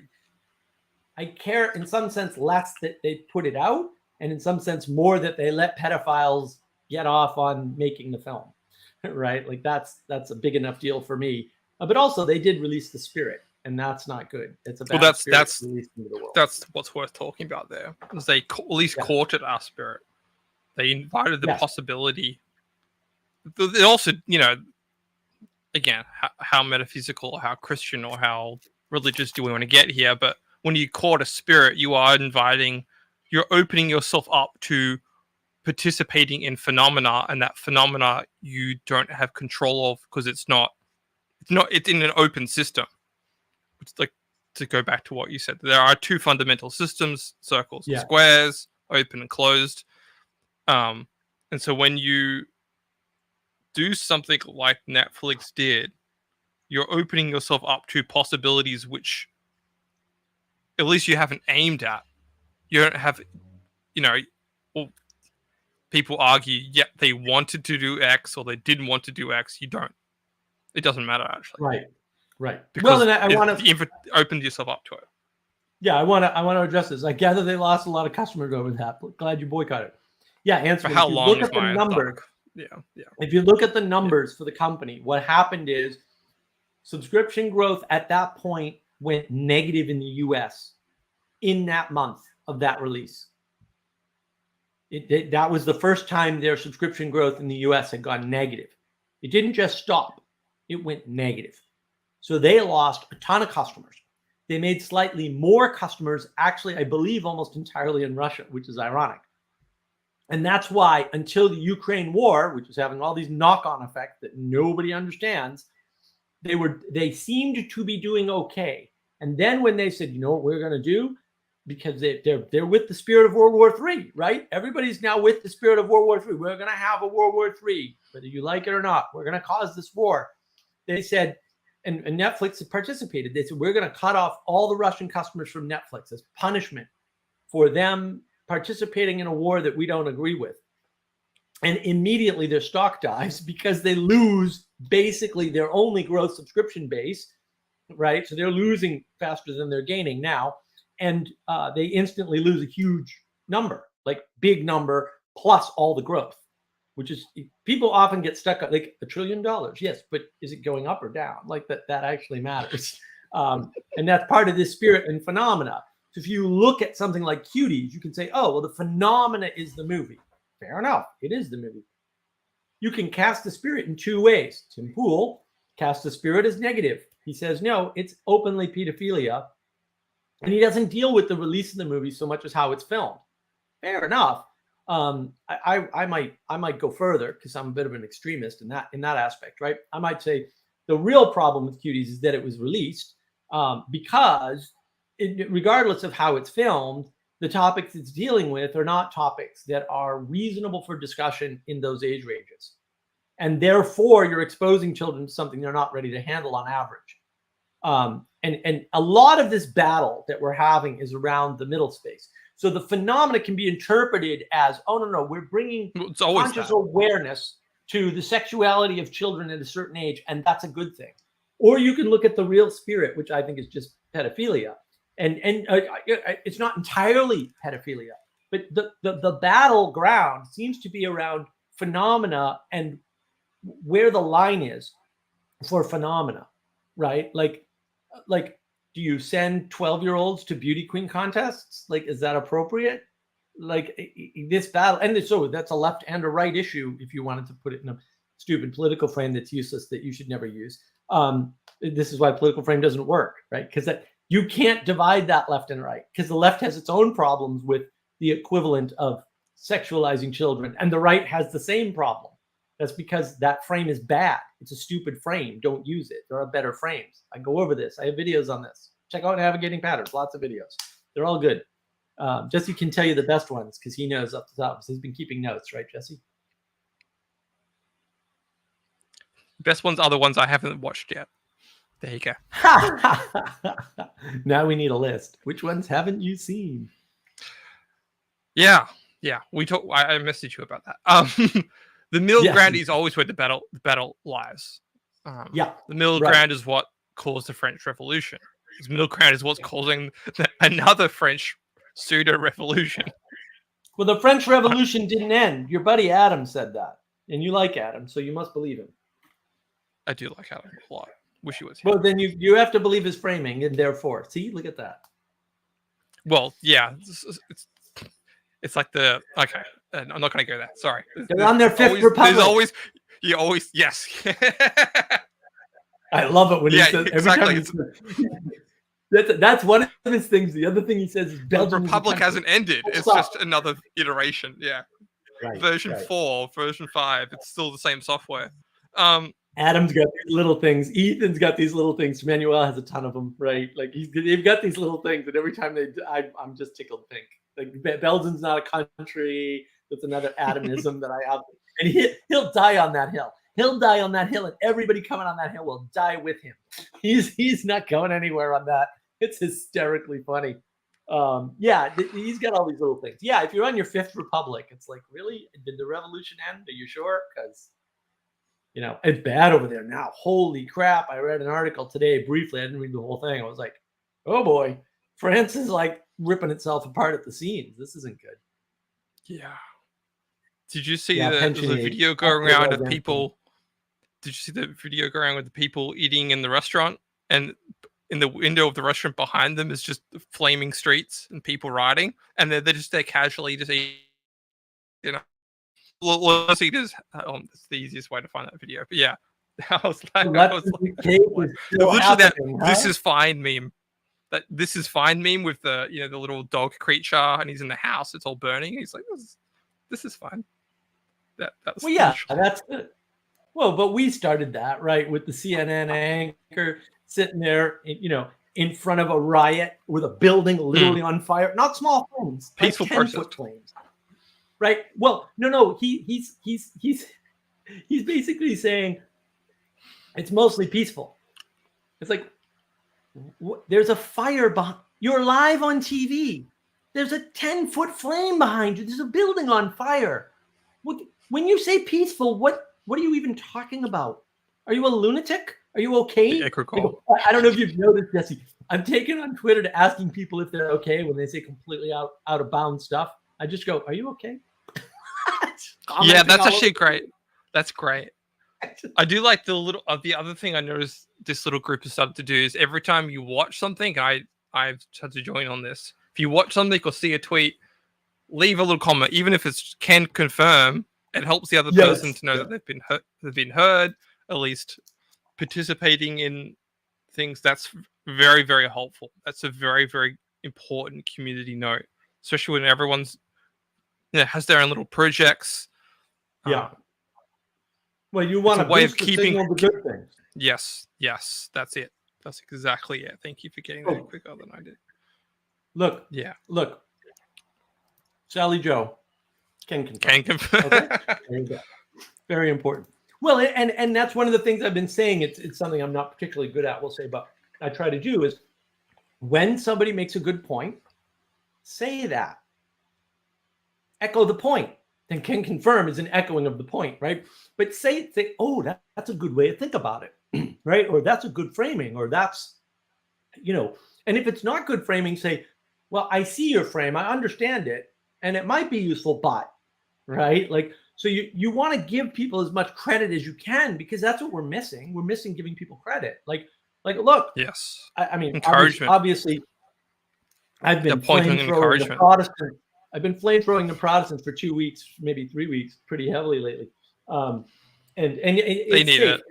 they have to forgive me. So haha, you did it to yourselves, suckers. Pacifism doesn't work. I'm gonna show you. Anyway, but they had a point, right? Now I would argue there's a time for war. There's a time for war. Yeah. And well, there is a time, right? And that's the problem. They're all pacifists, and they don't want to. Yeah, the Catholics are too, but only the materialist ones.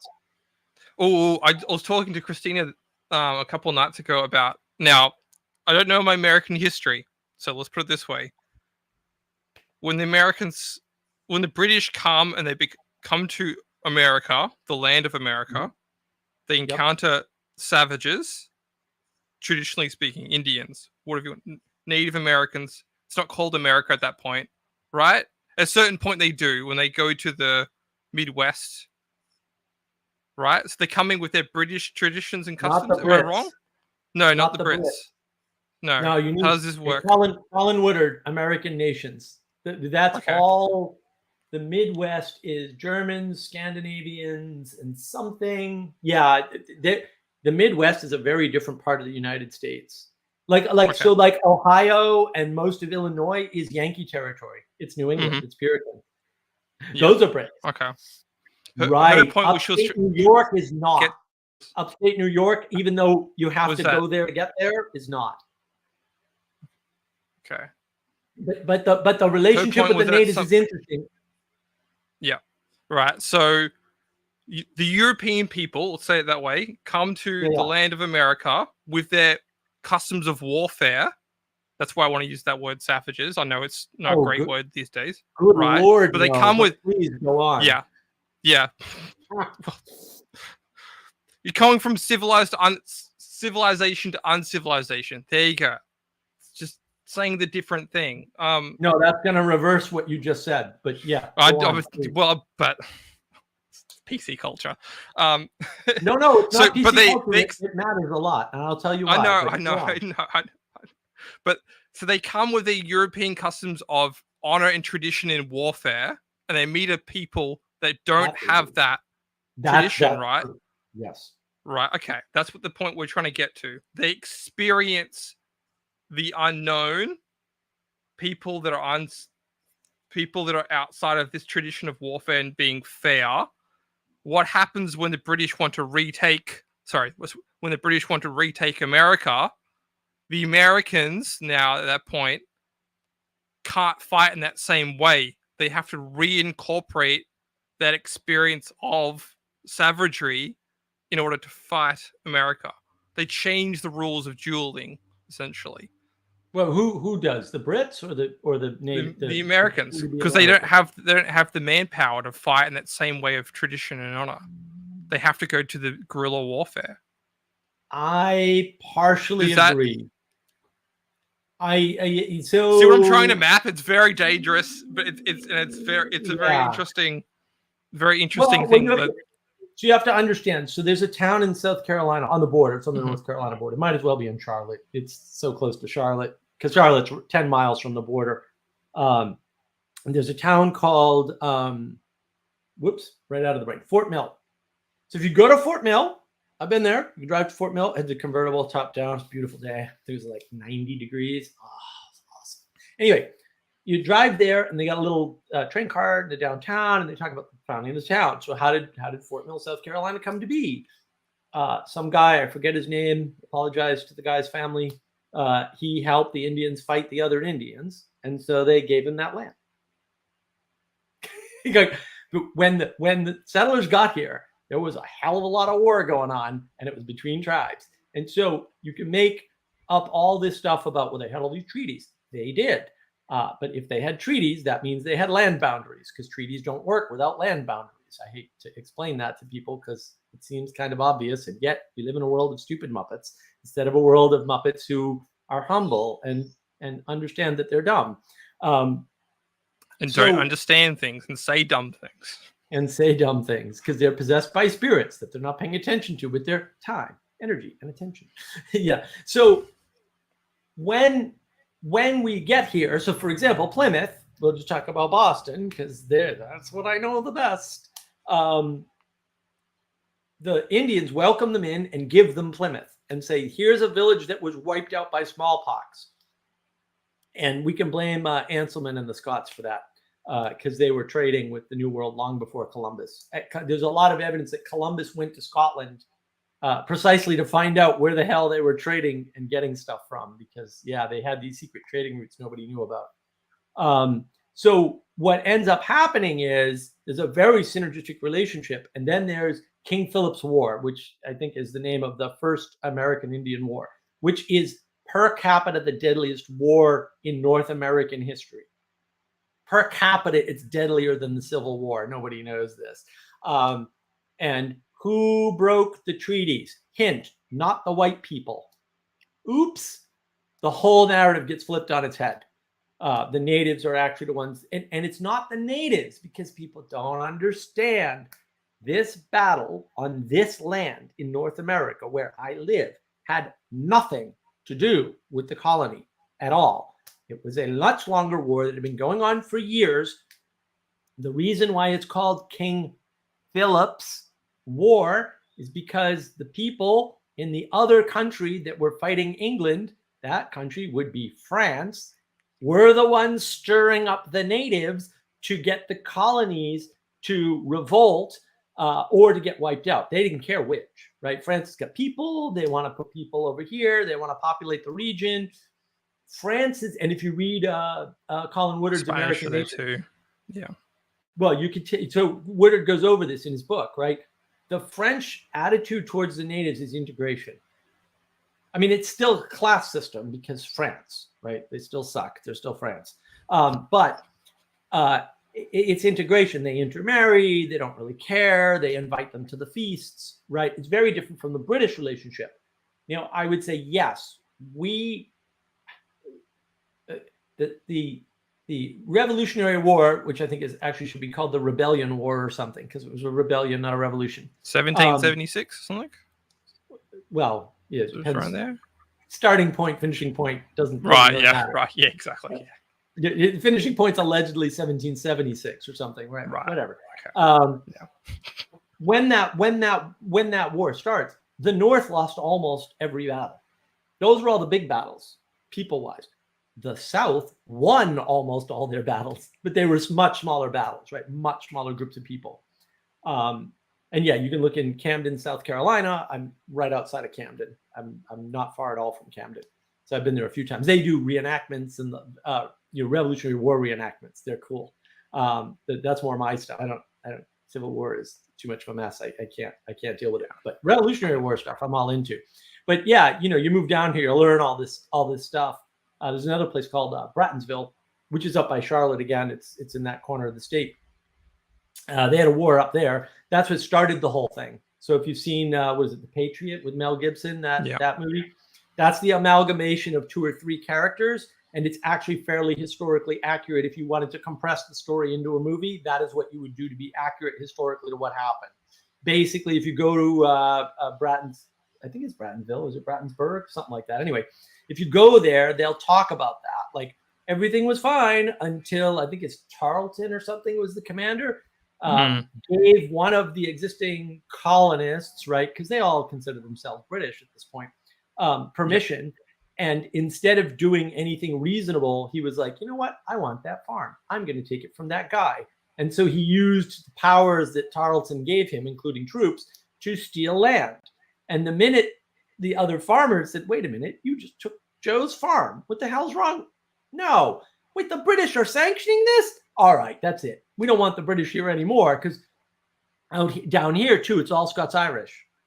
And the history of the Scots-Irish is interesting. Adam and I have looked it up before, and it's like, oh, wow, this is like a unique sort of set of people. They're not Scottish, they're not Irish, they're kind of both. And yeah, so there's all this weirdness. And, this is very much Rebel Mountains. And, these are people who were screwed over by the Brits before. So they're already suspicious of the British government. And they flip. The South flips as the result of Tarleton's actions. And then we have a war. And then we win a war. But it's not really a war. It's just a battle within a larger war. Yeah. But the natives were all the tussling between the natives and the population is actually France's fault, for real. Like, overtly, it's all France. None of it has anything to do with the natives or with the Brits that are colonizing here. The point we were trying to we were discussing the other day, I was trying to in my dyslexic manner trying to get across to her is that change that we talked about last week between dueling with swords and dueling with guns. Dueling with guns is quite procedural. It's the honor code. Dueling with swords is immediate. Death is not certain, but it's obvious that it probably will happen. Swords is far more camaraderie. With bullets is far more oppositional. You take different sides. You agree to meet at a certain time. You do it. It's an honor code in some ways. Yeah. But with swords too, if I have a sword and you have a sword, you'll lose. By the way, unless you took fencing, dude. Yeah, I'm pretty quick. I'm good with blades, knives, and swords are definitely. I got skills. Relearn my Kajito. You can take damage that's minor enough, like get cut across the arm, and realize that you can't win without dying. Yeah, exactly what I was trying to say. That's less likely with guns. And so that would be more the route I would take with it. It's like, oh, there's a way to determine who's better without wiping each other out, which you can't do with guns. And then the big thing about the South and the guns and the guerrilla warfare is guerrilla warfare tactics are very effective in the North. Okay. However, the forces are just too unbalanced. And so the North just doesn't do well. And in fact, until Washington crosses the Delaware, actually, they don't take full advantage. That was the first instance where they took full advantage. Down south, the guerrilla warfare tactics won all the battles. Why? Because they invented the Browning rifle. Yeah. And they knew they were outnumbered. Right. And so they're outnumbered. And so they do things like, I forget the guy who is in the movie The Patriot, and like what with the historical figure he's based on. Is it Green? I think he was Rhode Island. He was from Rhode Island too. I think it's Green. Anyway, he does stuff like, well, we'll do a fake attack and then we'll feint back into the woods. They'll chase us into the woods and then we'll have our sharpshooters shoot them all, and stupid things like that. But the Browning rifle means they go, all right, well, we need to disable 50 men with 1 kill because we're outnumbered. I mean, some of the numbers are really bad. Like none of them are 50 to 1, but some of them are like 20 to 1, 30 to 1, you know. So they say, all right, well, if we kill the commander, they won't know what to do. So he says, just target the commanders with the Browning rifles. That wasn't possible. The Brits didn't have anything that would shoot that far accurately or at all. And so it's a dishonorable thing to do in that era of that's what we're trying to get to, because that's a Mongol thing to do. But who performed the dishonor? So I'm just navigating the patterns. The Brits break the rule and start taking farms or allowing people to take farms. It doesn't matter because remember, they're all Brits. The South was zero, except for a couple of people in Charleston, South Carolina, as I've learned since. The South was all loyalists. They had absolutely no interest in this, in being a rebellion. They had no interest until Tarleton. And Tarleton was making such bad mistakes with the native population, allowing bad people to do bad things, that they were like, you have insulted our honor. Well, now we're not in an honorable war. Okay. Now, so they created their own monster there. That's the problem. Yeah, Ethan makes a good going point. Against the spirit. I know. They would duel to first blood, right? They wouldn't often duel to the death. I mean, you could, but yeah, right. That's what happened with bullets, because death was far more certain with the bullet. Because you can't get a doctor to get out a bullet. No, I don't think that's true, Ethan. Or maybe it's not the Browning rifle, but the first barreled rifles. There is a technological revolution that's happening with weaponry. It's always happened through America. The first barreled rifles that came out of the South United States, like in the world, and they did invent barreled Smith rifles. and Wesson, etc. Yeah, right, and that did turn the war in the South completely. That was the thing that did it, because they were horribly outnumbered, and they just shot all the commanders, and it worked. It was interesting, yeah. I was trying to get across this idea that sorting things out locally is often the best solution. Otherwise, if you don't sort out things locally, that disembodied negative spirit in the community will grow. It will expand. Community's unrest. That unrest in that community affects another community, and eventually you start to build up to larger and larger. Bad English. Yeah, larger manifestations of unrest. So yeah, it's a long tangent. I'm not sure everyone's going to follow that. It is, but there's the phenomena and the spirit, right, wrapped in there, right? Yeah. So yeah, I can. It's weird, right? You brought that up as a topic, and then it just blew up everywhere with, Vanderclay's video on naming is like that, right? You got to name the spirit. Yeah, fair enough. You got to name the spirit so you can talk about it, so you can pay time, energy, and attention to it. And then what do you do with that? Because that is the problem. What do you do with that? Because that is the issue. I had a thought about. You brought up surfing too, and I had also thought about that this week. Yeah, surfing is interesting. I've done surfing before. I'm not very good at it, which is weird because I have excellent balance, but for some reason, because it requires many skills. You have to not learn to fear to get into the water. You have to learn to go under the wave, which is a full physical agility, and you have to know when to do it, how to do it, how to assess if you can, when to get out of the water. And you haven't even surfed yet. You haven't even gotten under the wave. Like you're in the water and go, you know what? These waves are coming in. I can't get it. But the hard part about surfing is the transition from being on the board on your belly to standing up. And that's a nearly impossible. Like if you think about it scientifically, you can't do that. It's impossible. And there's a couple of methods. You can do it slowly, or you can do the pop-up thing, right? Those are the two methods they try to teach you at surfing schools.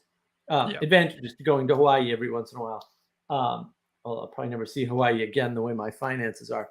But yeah, that's the thing, is that you need those skills, and that transition is really hard. Like I'm fine if I'm on the board, and but getting from paddling out to up on the board at the right time when the wave's coming by, and maintaining, because you've got to maintain being on the center of the board. Mediation.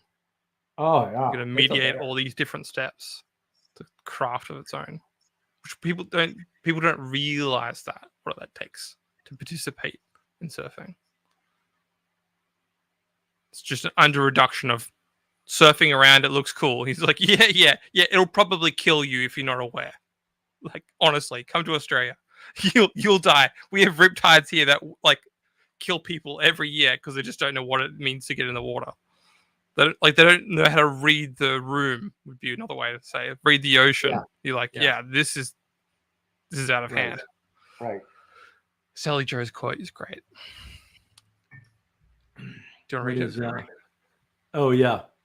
Yeah, Sally Joe, God created all men, and in 1819 Samuel. It's from a movie, I think, isn't it? Yeah.